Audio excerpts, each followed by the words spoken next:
রিয়াজ এসে পিছন থেকে আমাকে জড়িয়ে ধরল। আমি একটু লজ্জা পেলাম, কিন্তু আমার হৃদয় আনন্দে ভরে উঠল। আমরা একসাথে অনেকক্ষণ। আমার নাম লিজা, আর আমি আমার খালাতো ভাই রিয়াজের গল্প বলতে যাচ্ছি। ছোটবেলা থেকেই আমরা খুব কাছের ছিলাম। একসাথে খেলা করা, গল্প করা আমাদের প্রতিদিনের জীবনের অংশ ছিল।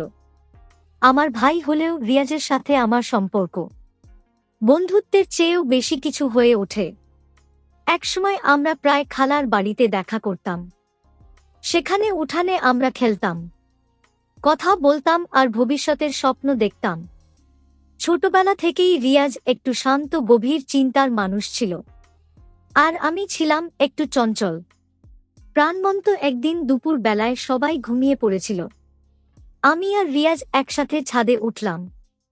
আমি বললাম, আচ্ছা রিয়াজ, তুমি কি কখনো ভেবেছ আমরা কেমন হব বড় হয়ে? রিয়াজ একটু হেসে বলল, হয়তো আমরা তখনও এমনই থাকব, একে অপরের পাশে।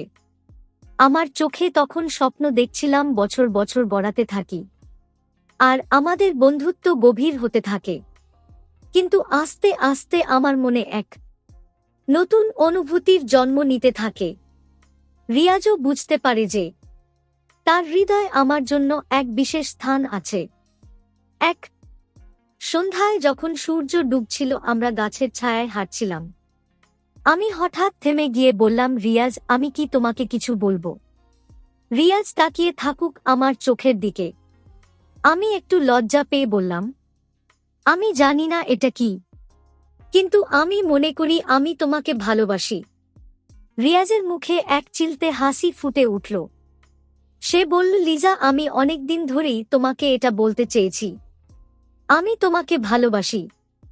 আমাদের ভালোবাসা এখন গোপন, কারণ আমরা জানি পরিবারের সবাই এটা মেনে নেবে না। তাই আমরা চুপি চুপি দেখা করতে শুরু করলাম। একদিন রাতে সবাই ঘুমিয়ে পড়ার পর আমি জানালার পাশ দিয়ে বেরিয়ে আসলাম। রিয়াজ বাইরে অপেক্ষা করছিল। আমরা চলে গেলাম নদীর ধারে। সেখানে বসে আমরা অনেকক্ষণ কথা বললাম, স্বপ্ন দেখলাম, আর একে অপরের উপস্থিতি উপভোগ করলাম। রাতে যখন সবাই ঘুমিয়ে থাকত, আমি আমার রুম থেকে বেরিয়ে এসে রিয়াজের রুমে যেতাম। আমরা মৃদু আলোতে কথা বলতাম, বই পড়তাম, কখনো একে অপরের চোখে চোখ রাখতাম। আমি রিয়াজের কাঁধে মাথা রেখে বলতাম, তুমি জানো, আমি সারা জীবন এভাবেই থাকতে চাই। রিয়াজ মুচকি হেসে বলতো, তুমি আর আমি লিজা, আমরা একসাথে সবকিছু পারব। এক বিকেলে বাড়ির সবাই বাইরে গিয়েছে। আমি আর রিয়াজ একসাথে বাড়িতে। আমি রান্নাঘরে কিছু বানাচ্ছিলাম। রিয়াজ এসে পিছন থেকে আমাকে জড়িয়ে ধরল। আমি একটু লজ্জা পেলাম, কিন্তু আমার হৃদয় আনন্দে ভরে উঠল। আমরা একসাথে অনেকক্ষণ কথা বললাম, হাসলাম, আর একে অপরের সাথে আরও বেশি ঘনিষ্ঠ হয়ে উঠলাম। এক রাতে যখন সবাই ঘুমিয়েছিল, আমি জানালা দিয়ে বাইরে বেরিয়ে আসলাম। রিয়াজ অপেক্ষা করছিল। আমরা চুপি চুপি বাগানে গিয়ে বসলাম। রিয়াজ আমার হাত ধরে বলল, তুমি জানো লিজা, তুমি আমার জীবনের সবচেয়ে গুরুত্বপূর্ণ মানুষ। আমি মৃত হাসি দিয়ে বললাম, তুমিও আমার জন্য তাই। রাত গভীর হলে আমি আমার ঘরের জানালা দিয়ে বেরিয়ে এসে রিয়াজের রুমে যেতাম। রিয়াজ জানালার পাশে দাঁড়িয়ে থাকত, আমার অপেক্ষায় ছিল। আমি তার কাছে গিয়ে দাঁড়াতাম। আমরা একে অপরকে দেখে মুচকি হাসতাম। আমি বললাম, রিয়াজ, আমরা কি এভাবে কতদিন থাকতে পারবো? রিয়াজ গভীরভাবে তাকিয়ে বলল, আমরা একে অপরকে ভালোবাসি। এটা সবচেয়ে বড় কথা। তারা একে অপরের খুব কাছে এসে দাঁড়াত। রিয়াজ আমার চুলে হাত বুলাত। আমি চোখ বন্ধ করে সেই স্পর্শ উপভোগ করতাম। আমরা তখন অনেকক্ষণ কথা বলতো, নিজের স্বপ্ন আর ভালোবাসার গল্প শেয়ার করতাম।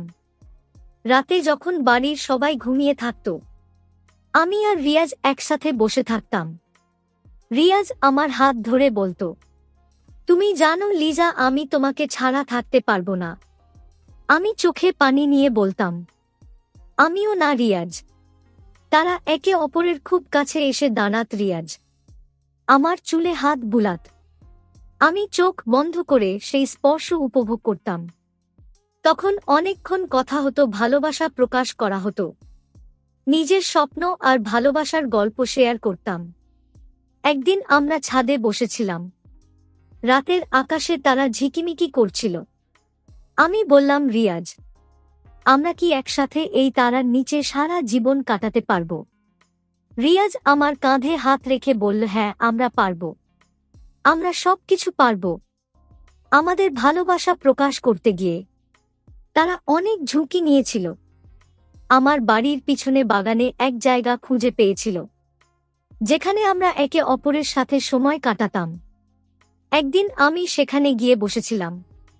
রিয়াজ আসার পর আমরা একে অপরের দিকে তাকিয়ে হাসলাম। আমি বললাম, এখানে আমরা সব সময় আসতে পারি, কেউ জানতে পারবে না। রিয়াজ বলল, এই জায়গা আমাদের নিজেদের, শুধু আমাদের। আমরা একে অপরের প্রতি অসীম বিশ্বাস ও ভালোবাসা অনুভব করত। আমি বলতাম, তুমি আমার জন্য সবকিছু। রিয়াজ মৃত হেসে বলতো, তুমিও আমার জন্য সবকিছু। শুভ্রা তাদের ভালোবাসা একে অপরকে শক্তি দিত, সাহস দিত। আমি বলতাম, আমি জানি না ভবিষ্যতে কি হবে, কিন্তু আমি জানি তুমি আমার পাশে থাকবে। রিয়াজ বলতো, আমরা সবকিছু পারব শুভ্রা, আমরা একে অপরের পাশে সব সময় থাকব। আমরা একসাথে অনেক সময় কাটাতাম। রিয়াজ বলল, শুভ্রা, আমি তোমার সাথে সারা জীবন কাটাতে চাই।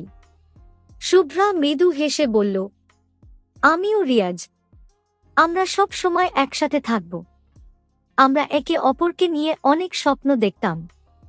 আমি বলতাম, আমি চাই আমরা একসাথে সবকিছু করব। রিয়াজ বলতো, আমরাও তাই করব। আমরা একে অপরকে ভালোবাসি। আর এটাই সবচেয়ে বড় কথা, আমাদের গোপন সম্পর্ক একদিন ধরা পড়ে যায়। পরিবারের সবাই প্রথমে আশ্চর্য হয়, কিন্তু আস্তে আস্তে তারা বুঝতে পারে আমার আর রিয়াজের ভালোবাসা কতটা গভীর। শেষ পর্যন্ত পরিবারের সবাই তাদের মেনে নেয় আর তাদের সম্পর্কের প্রতি সম্মান জানায়।